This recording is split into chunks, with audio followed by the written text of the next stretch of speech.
Bonjour à tous, donc là j'ai fini le tour avec donc mes 3 brides dans chaque espace. Donc ça donne ce petit cercle là. On va fermer le cercle donc avec une maille coulée, comme ça. Parce qu'en fait finalement les tapis en trapillo c'est crocheté en cercle. Donc là nous allons faire 3 mailles en l'air pour donc la bride. Et cette fois-ci, on fait une séquence de une bride, 2 mailles de séparation. Donc de nouveau 2 mailles en l'air pour les 2 mailles de séparation. On fait un jeté et on va donc, on saute un rang. Donc là, on saute un rang, enfin une maille plutôt. Et du coup, ici, on refait de nouveau une bride. Voilà. Et 2 mailles de séparation. Donc ici on fait 2 mailles de séparation, on refait un jeté, on saute une maille, on va sur la deuxième, donc comme ça, on refait une bride, 2 mailles de séparation, un jeté, on saute une maille, on va faire la bride dans la maille d'après. Et on refait 2 mailles de séparation, un jeté, on saute une maille, on va dans la maille suivante et on refait une bride. Donc du coup on se retrouve avec des brides et donc toujours nos petits ponts avec les mailles de séparation qui vont permettre après de refaire donc des brides dans ces petits ponts. Et c'est là où on va en profiter pour changer de couleur. Donc pour l'instant je fais mes brides, mes 2 mailles de séparation, mon jeté, ma nouvelle bride. Après ça va tout seul en fait, du moment où on a compris le système, ça va assez vite.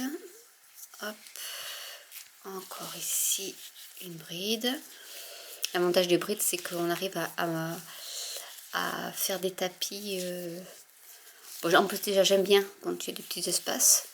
Et en plus ça fait monter quand même un peu plus vite quand même le tapis par rapport à si on faisait que des mailles serrées, où là il faut beaucoup plus de rangs. Et donc c'est un peu plus long à faire. C'est pour ça que j'aime bien les brides, mais bon après rien n'empêche de faire, comme je le disais dans la première partie de la vidéo, des mailles serrées ou des demi-brides. Après c'est suivant ce qu'on veut. Donc là pareil, un jeté et je refais ma bride. Hop, mes 2 mailles en l'air, le jeté, on saute une maille, on refait une bride.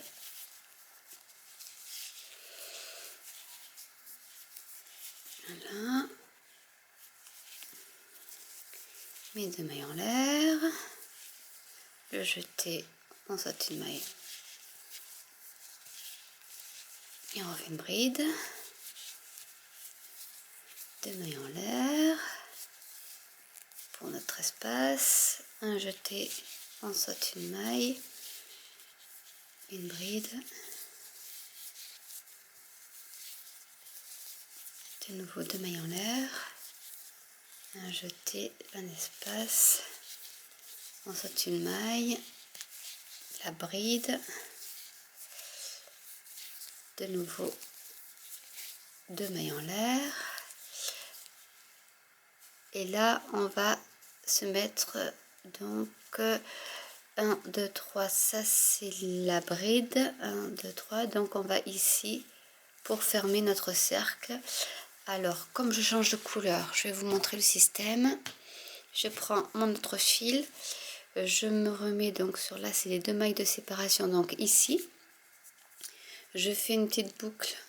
Alors, attendez, il faut que je vous montre bien comment ça marche. Hop, on va tourner un peu comme ça. Donc là j'ai mon crochet et ma dernière maille en l'air pour qui fait la bride.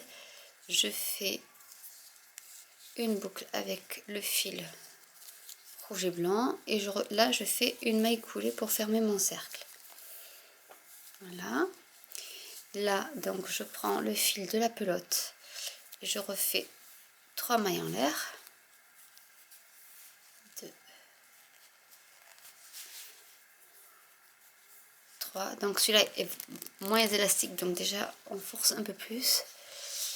Hop, je reprends mes 2 brins. Donc j'ai le début de mon brin de rouge et blanc, le brin rouge qui est terminé. Donc là du coup hop, on fait 1, 2, 3 et donc on va pouvoir continuer à faire notre cercle. Donc ce que je voulais vous montrer également, c'est que là on se rend compte que ça fait un arrondi, en fait il n'est pas plat. C'est pas, voilà, c'est pas plat comme ça c'est un peu arrondi, mais ce n'est pas bien grave, il vaut mieux que ce soit comme ça en fait, parce qu'avec les rangs, donc ici on va pouvoir augmenter nos brides pour pouvoir après faire écarter notre cercle pour le tapis. Alors que si il gondole comme ça, en faisant ça par exemple, là vous êtes obligé de défaire les 2 derniers rangs et mettre moins de brides pour retrouver un tapis qui serait après bien à plat comme ça.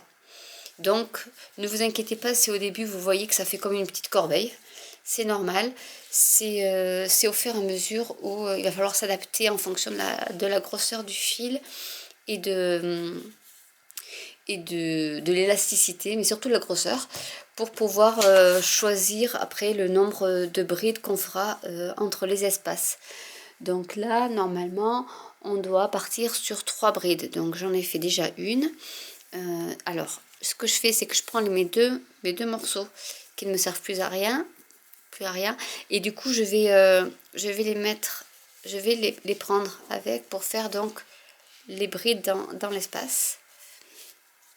Donc c'est bon, c'est vrai que ça fait du fil en plus, mais comme ça après il n'y a pas besoin de le rentrer, il est déjà rentré. Donc déjà hop, ça m'en fait 2, là j'en fais une autre,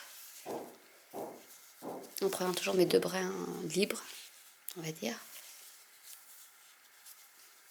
Voilà, donc là je peux en faire, j'ai un peu de place, donc comme ce fil là est plus fin que le rouge, je vais faire une bride en plus. Voilà, donc c'est à vous après à vous adapter en fonction des grosseurs des fils, parce que c'est vrai que des fois, quand on achète le Trapéo, on ne sait pas vraiment la longueur de fil qu'il va y avoir. Et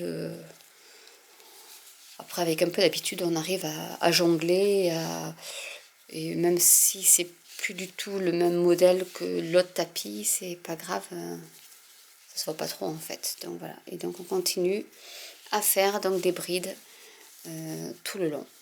Et en fait, donc ce tapis là est très simple à faire parce que c'est donc une séquence de brides. Ensuite on fait une séquence, je vais serrer un peu, voilà. On fait une séquence de brides, après une séquence où il y a une bride avec soit 1 ou 2 mailles de séparation, et ensuite au dessus on refait des brides pour combler, voilà, ces espaces. Et du coup, au fur et à mesure, notre cercle s'agrandit, il devient de plus en plus large et on arrive à faire des tapis à peu près de 80 cm. Hop, voilà. Donc voilà ce que ça donne après. Donc votre cercle magique, votre série de brides avec les espaces, la série où il n'y a que des brides, et après on recommence bride, espace, tout le long, et on refait après tout un rang avec que des brides, et on fait ça donc en augmentant. Là après le prochain ça sera juste une bride, un espace, une bride, et, bon, toujours en sautant forcément une maille, et qu'on comble après et on comble les trous avec les brides, donc en changeant de couleur, en faisant ce qu'on veut comme coloris. Après, tout est possible. Et comme je vous disais aussi, s'il vous reste pas beaucoup de trapillos, c'est-à-dire des demi-bobines, on peut faire donc juste avec ça. Je vais essayer de vous le montrer bien, mais ça peut être évident. Donc ça avec encore une ou deux rangées, ça peut faire une petite déco murale ronde qu'on peut accrocher après là où vous voulez. Voilà, bah, j'espère que cette vidéo vous a plu. Si vous avez besoin de questions supplémentaires, n'hésitez pas à me les poser. J'y répondrai avec plaisir. Vous pouvez donc me suivre sur ma page Facebook qui dans le lien est sur le bas de la page. Et abonnez-vous, comme ça vous suivrez toutes les nouveautés. Voilà, à bientôt, au revoir.